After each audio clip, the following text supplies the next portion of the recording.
Hi, my name is Mike Bourscheid. I'm originally from Luxembourg. I grew up there. I have been living in Vancouver for the last 10 years, but I recently moved back to Europe. Now I'm based in Brussels. And I mostly work in video, sculpture, photography, different media. It depends what inspires me and what my process is of making it.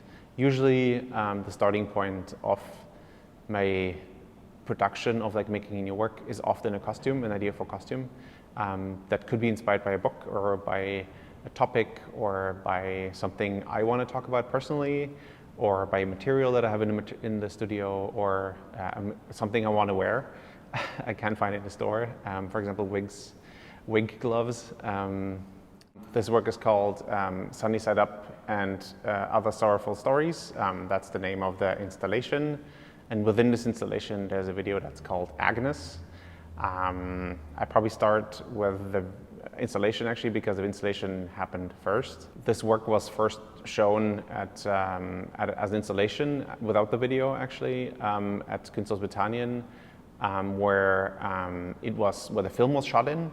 And during that time, a lot of the work actually changed. So for the Richmond Art Gallery, where the film was not shot, but it's specifically made, the installation was specifically made for this room, which is the octagon. I also came up with specific ideas that these costumes and these characters actually inhabit the space. So when you come in, there's a door, there's actually an entrance door, as in the movie, but it's a different door. It's also because it's enclosed, there's no windows in here. It also has a painted window on the wall. It has a picket fence because I wanted to give it some openness, but also more of a shadow of a picket fence than an actual picket fence.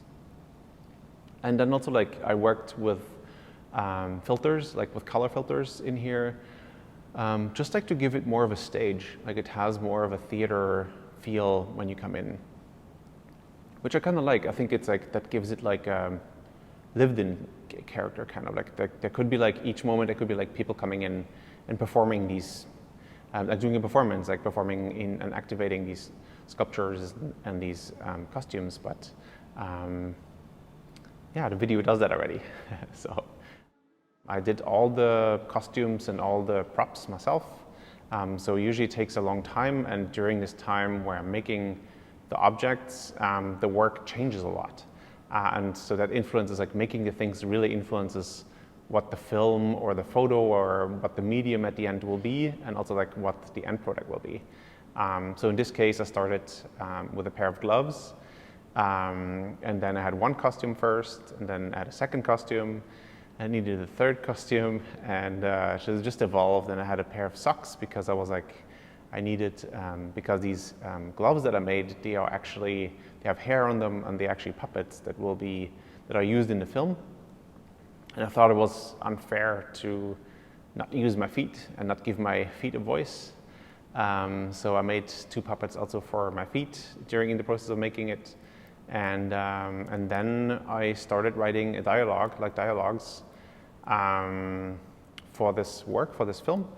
And the film is called Agnes, and Agnes is the middle name of my mother. And so this is kind of an autofiction in the in the realm of an Annie Arnaud book a little bit, where it's about a personal story, but it's also also totally fiction in there. So and also the dialogues that the hands and the feet talk, they actually don't really talk.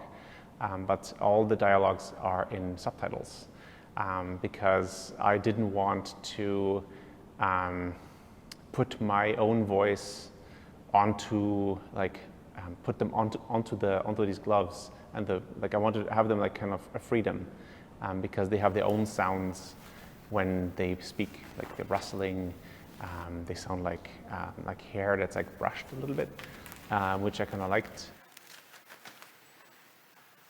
In general, when I make things, especially for this work here, it is really also inspired by the story itself, because Both of my parents, they're makers. Like my dad's a welder and my mom is a taught seamstress. And so that was also influencing the work, because when I was making the gloves and sewing, I also that was part of that became really part of the film, because the film is also about care and what it is to be dependent on each other. For example, if you have kids, it's a lot about family structure and kids, and this film is also a lot about domestic labor, for example. So if you wear gloves with hair and you want to make a schnitzel, for example, it's very difficult to not get the hair dirty, for example. And so, and then the care comes in actually. If your hair is full of egg or flour or even smoke from smoking, for example, it takes a certain cleaning and brushing and care and bonding actually with these. Through this care comes also a bonding and a love for the things you wear. These puppets become part of the host's body or part of my body.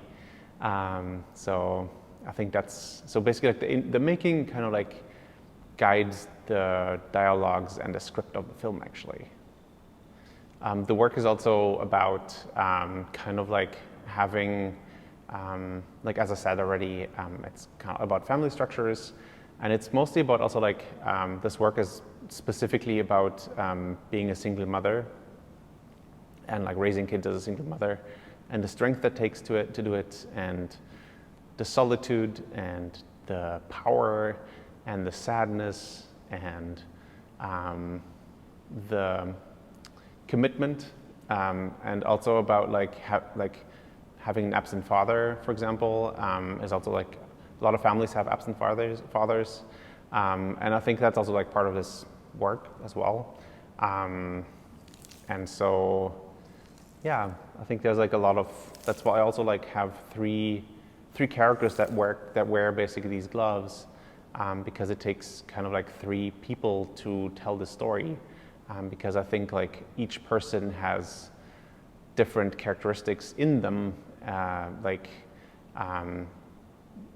Also talking about, for example, masculinity and femininity, for example.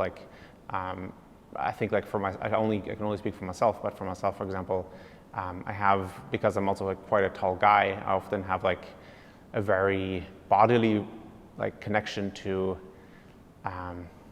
identifying as a male person, but also have soft and also very emotional parts of me, which are also very masculine. But also I also don't want to hide my feminine side, for example, or my motherly side, I should say,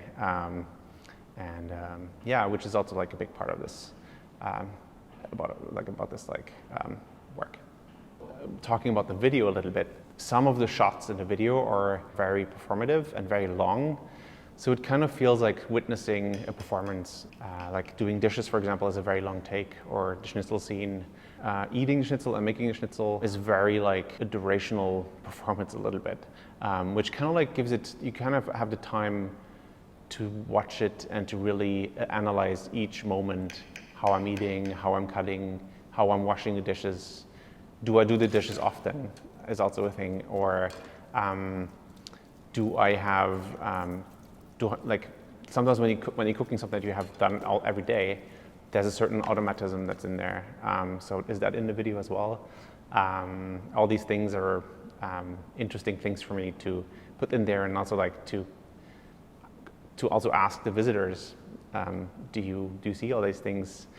Sometimes you see things that I'm thinking of, and sometimes you see your own things that I haven't thought of, which is very cool. I think I hope you enjoy it.